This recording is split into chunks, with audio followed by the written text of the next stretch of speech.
This is the Big Ten. My name is Simbelaja Charles Kiaga. And I'm Brent Chaba. All right, we're just about to put the week that was into proper perspective. And we're Brenda. Yes, we are. All right, and to help us get that into perspective, we are joined by...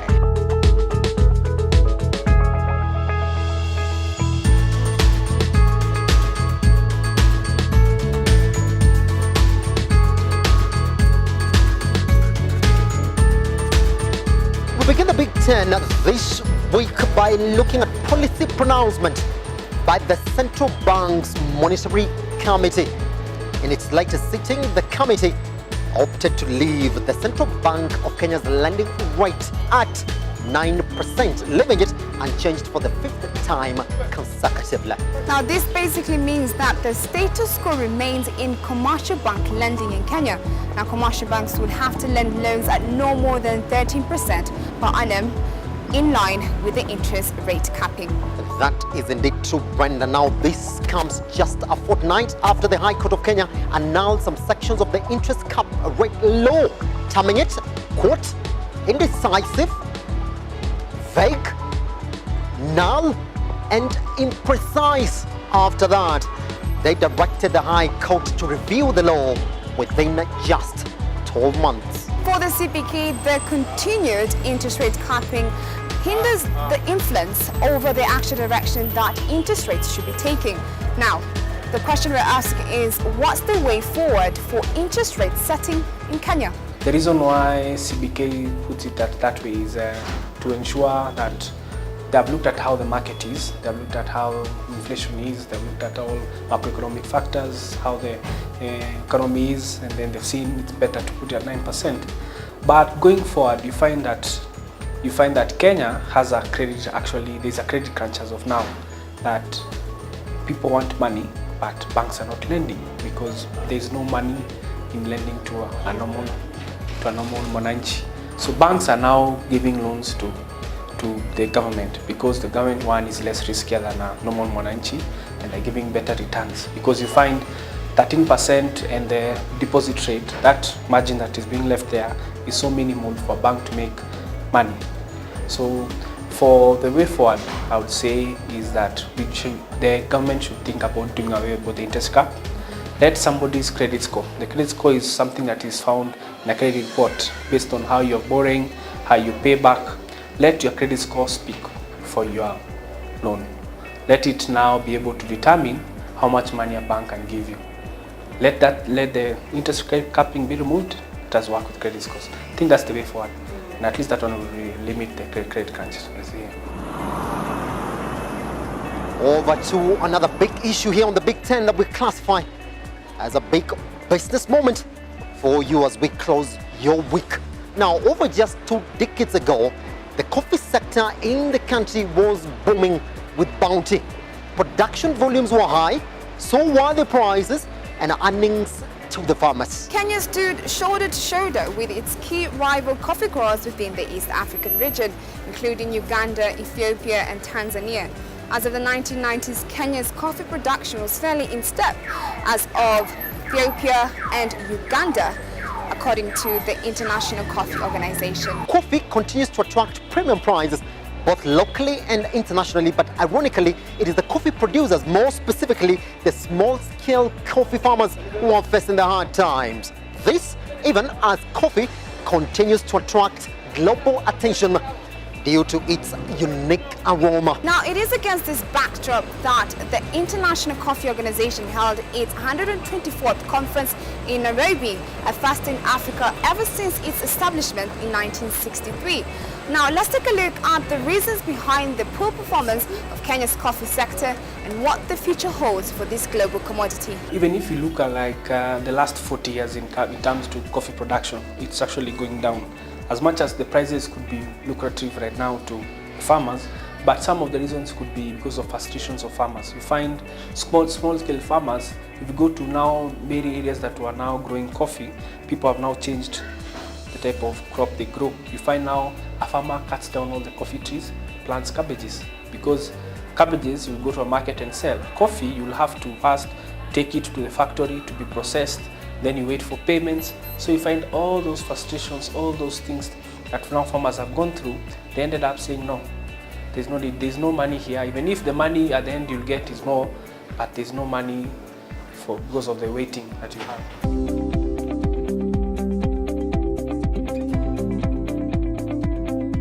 Brenda, you remember sometime on the Big Ten, we spoke about how Safaricom's market share stood at 64.2%. Yes. That was of September 2018.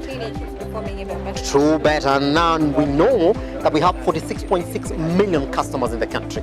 Now this week, Safaricom is celebrating yet another feat as it firmly holds on to the market, because we do know that this week they celebrated crossing the 30th millionth mark of customers. To celebrate this milestone, Safaricom not only feted its 30 millionth subscriber, but also rolled out a number of customer promotions in order to get even more subscribers to its network. Now, what's the next move for Kenya's biggest telco by subscriber numbers? The Airtel and Telcom merger may not affect so much of the market share of Safaricom, because you find growth, Safaricom will continue growing. That's a sure thing, because one, Safaricom has known how to be innovative, to come up with products that are the consumer wants, like the Fuliza product that now everyone is almost using. You find the research and development team in Safaricom has really helped Safaricom grow from where they were to up to now. The market share may not change so much. The 64.2% may not change so much in regards to Safaricom and everything. They may retain at the 60%, but the numbers will keep on growing. The reason being is the innovation that Safaricom does, and M-Pesa platform that most people, you find that M-Pesa is available to almost all shops around Kenya. You find these other telecoms, you find there's a problem in where can you find these shops to maybe withdraw money, send money, such things. So Safaricom are on the right gear. The growth has to go on. The growth, you find that as many people are turning 18, they will get a new line. So yes, the market share may still be at the 60% as it goes, but growing numbers, as long as Kenya is continuing to grow in population, Safaricom customers will continue to grow.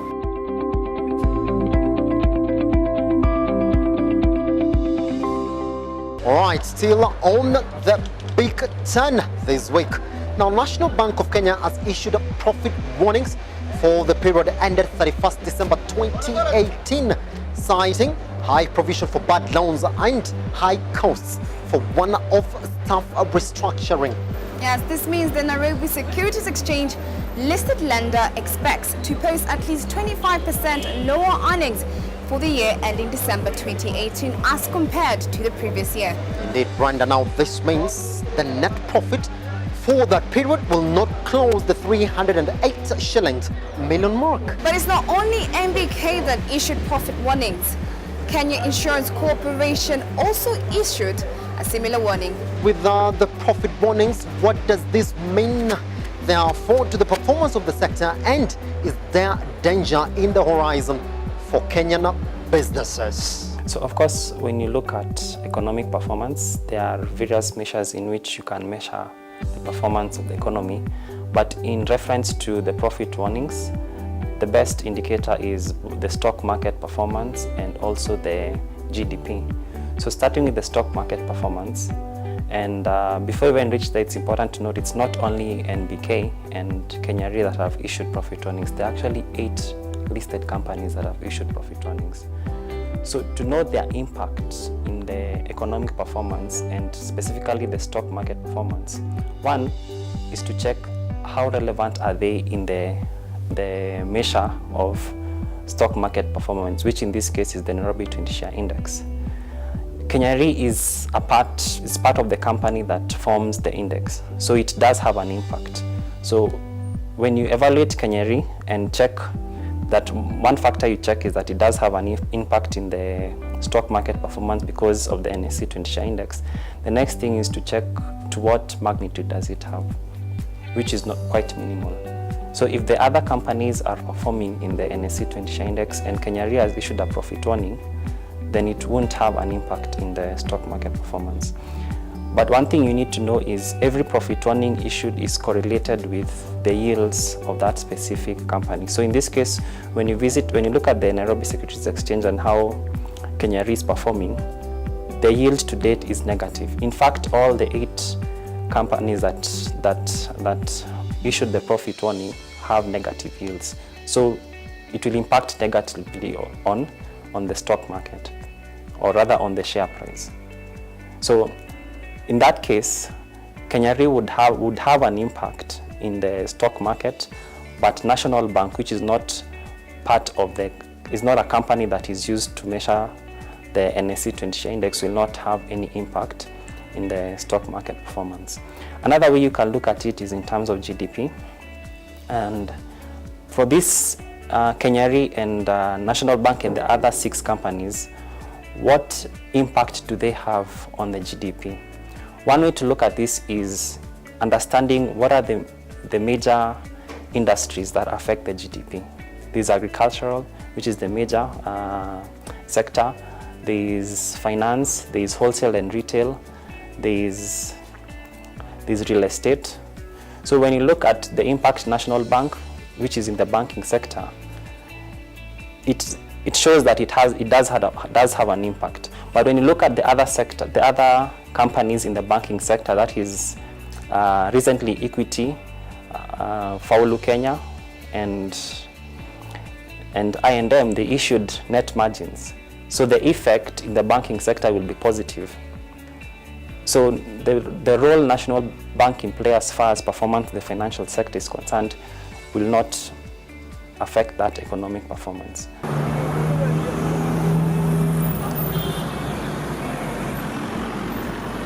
Data from the Kenya Motors Industry Association is indicating that the luxury car market experienced dismal sales in the first 2 months of this year. In fact, car brands such as Porsche and BMW made no sales in that period.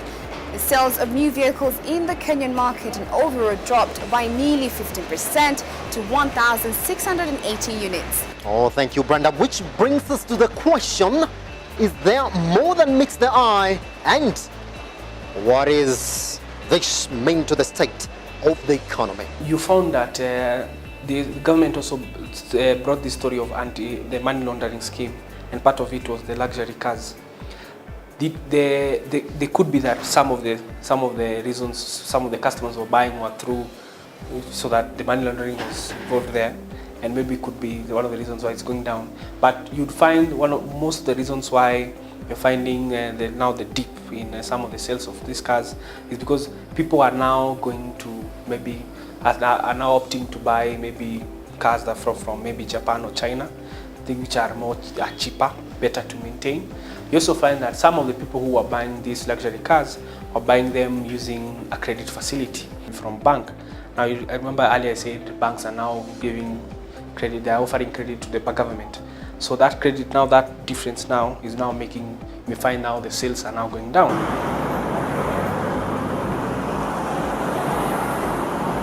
Now let's take a short commercial break, and the Big Ten will be right back after this. And remember, you can join us on the conversation on the Big Ten.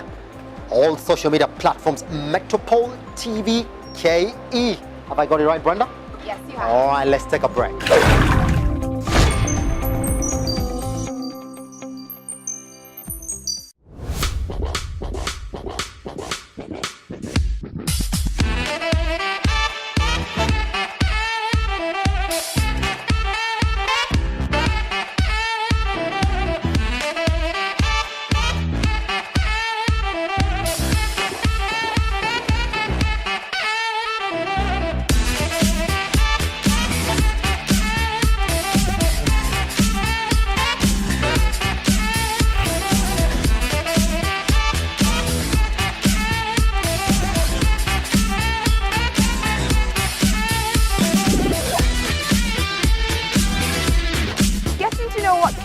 Know about business terms is something I love doing. You've heard of the word debit. This one I know you know. We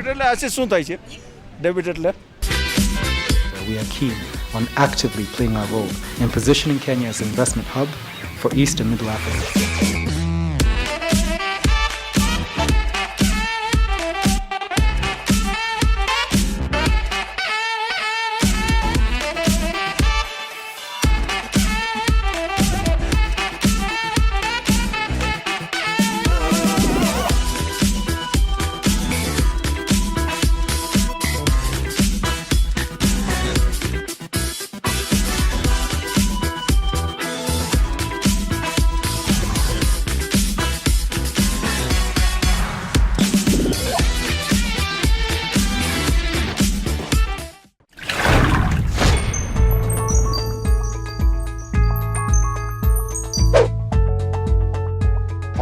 Welcome back to the Big Ten. My name is Elijah Jalskiag. And I'm Brenda Nyamichaba. All right, let's give you more stories that made the big moment for you this week.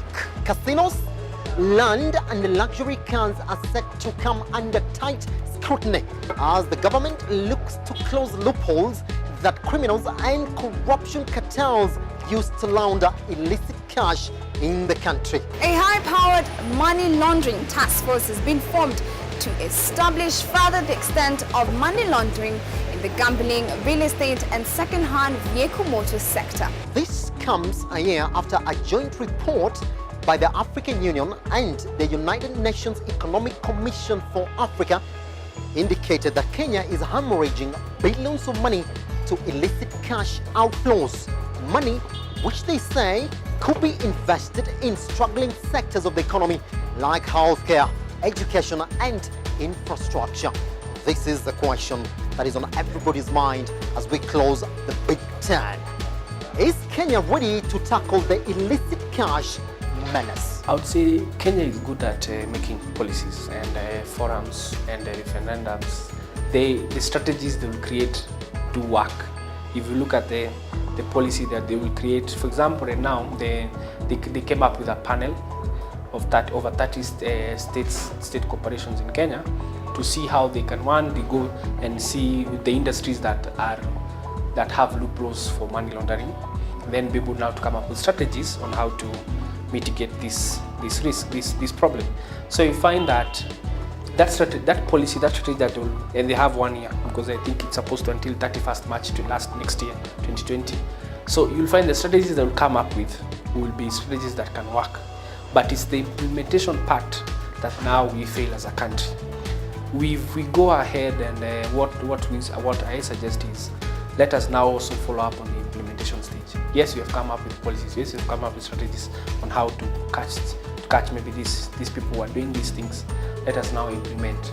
If we find somebody who's guilty, let them go to court. Let them also have a fair trial for such things. And I think then we'll solve that problem.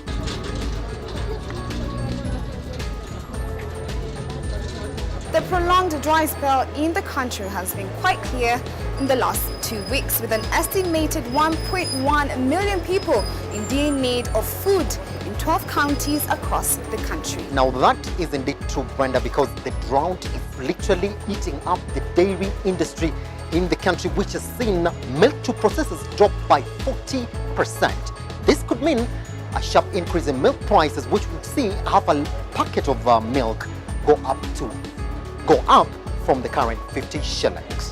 One of Kenya's biggest milk producers, New KCC, plans to convert a 1,500 metric ton of powdered milk stocks into milk in order to cushion consumers from high milk prices. The government-owned company is reaping from a modernization program it effected in 2016 at a cost of 1 billion Kenya shillings to harness growing volumes of milk production. The question on the Big Ten is Kenya ready to tackle the vagaries of this weather? If you read actually from what Eugene Wamalo actually said a few days ago, is that Kenya is not facing a crisis as of now. Even in respect of the 12 counties that are now saying are having a problem with food production or food, there's actually an inadequacy in regards to food. The government has food, Kenya as a whole has food. It's a matter of where the food is and where the problem is and how food should reach that areas. My concern comes in is because we are really dependent on rain. And that is why even if you look at meat production, some of the things the KCC did was to convert some of the milk they got, the bump harvest they got last year, to convert it into milk powder so that they can help us during this January to April period where we normally experience maybe very low levels of rain, to at least be able, so that you cannot have skyrocketing prices in milk. At least they can able to sustain the supply of milk, so that at least you can help demand to get good prices. My suggestion is this: let us rely on other means of farming. Let us look at irrigation as a means, because these weather patterns are things that we expect next year. We will still have a problem between January and April. how about we also think of things like irrigation. That's why the dam project came through, but we all know what happened to that. So it's something that government should look at and say, yes, they've set aside money, because you all know food security is a big for agenda. So let us also, as you're setting aside money for food security, set aside also strategies. If, for example, let us not all depend on rain, let's also consider irrigation. And then if we consider irrigation where we can now be able to plant food from January to December, then there will be no this crisis that you're having as of now. Now let's move further into the air transport industry, as Kenya Airways has asserted that it will continue purchasing more Boeing aircrafts in order to modernize its fleet. That is indeed true, Brenda, because the chairman of the national carrier, Michael Joseph, has said that they're not going to cancel their plans of ordering up to 10 787-800 MAX jets at an estimated cost of 120 billion shillings. These jets have been globally grounded after they suffered fatal crashes in just a span of 5 months. KQ's pronouncement comes right after a decision made by the Indonesian airline Garuda Airline to cancel 600 billion Kenyan shillings order of 49 Boeing 737 MAX 8 jets, citing loss of trust from passengers after the 2 crashes.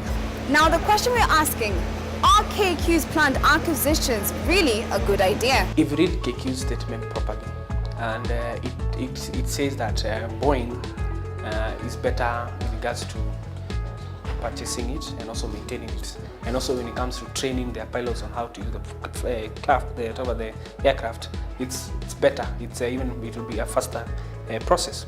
So we find if we were to go or migrate to another plane carrier, it becomes expensive in the long run for the company, and you know KQ has problems with their cash flows.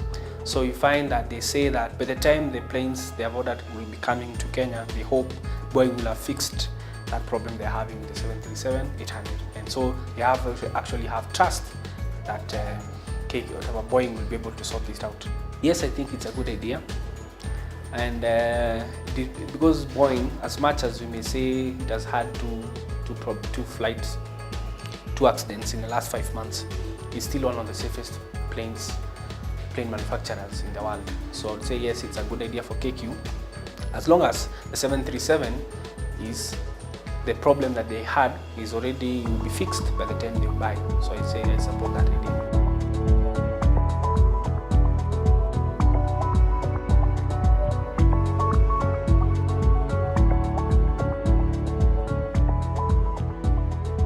Let's go regional now, as Uganda's President Yoweri Museveni recently concluded a 2-day state visit in what the state termed as efforts to deepen ties in areas that are beneficial to both countries. Well, the visit was considered significant given that Uganda is one of Kenya's largest trade partners, having bought in goods worth 62 billion shillings in 2018. Of note, Brenda, is that Kenya is number 3 in terms of the countries that are the top contributors of tourists to Kenya. Well, to further foster relations between the two nations, there are talks of extending the standard gauge railway line into Uganda to see to the movement of persons and goods between the two countries. The question is, would they accept this invitation? Uganda and Kenya have been enjoying very good trade terms. You may find even, as you can also look at our trade in regards to imports and exports to Uganda and Kenya, you find that Uganda is our best and our biggest trading partner, irrespective of the oil pipeline that passed through Tanzania the other day. Yes, it's a good idea for Uganda to extend the SGR to Uganda, because one, it will help in transportation of goods. You find even some of the reasons why Yoweri came to Kenya and going to Mombasa was because of seeing what's happening. There's been a delay in regards to goods moving, and if we have now a train that is moving that in a fast speed that's all going all the way to Uganda, this will actually help in regards to trade, and it may help even business-wise for Kenya and for Uganda. So yes, it's something that Uganda should actually consider.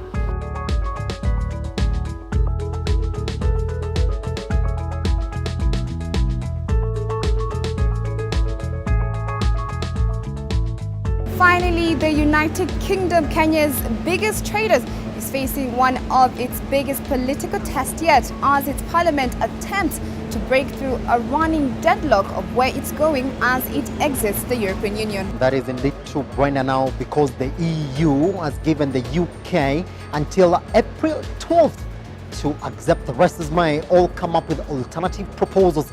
If the Ismail deal is accepted, then the UK will leave the EU on May 22nd. If the deal is rejected and no alternatives are met, the UK could still crash out of the EU on April 12th without a deal. Now, what are the implications of a no-deal Brexit to the UK and Kenya? For Kenya, it may not affect Kenya directly. The no-deal Brexit idea is that they're saying that if Britain was to not sign that treaty, by April 12th, they will leave EU without having any trade agreements. That will affect EU because Britain is leaving out of EU. But when it comes to trade relations between Kenya and UK, they will still remain the same thing because we are not a member of EU. We are an African state, they are a European state. So in regards to our trade relations that we have in UK, they may tend to remain the same. We may not be affected so much. The only effect is when we are doing trade with Europe as a whole, because now that's where it will be changed, because now we'll now be considered, we'll have to do trade with the European countries and then now have to do something else with the UK. So when you're treating Kenya and the European Union, then that becomes a problem because Britain will have left of the EU. But when looking at UK and Kenya alone, it may not affect so much.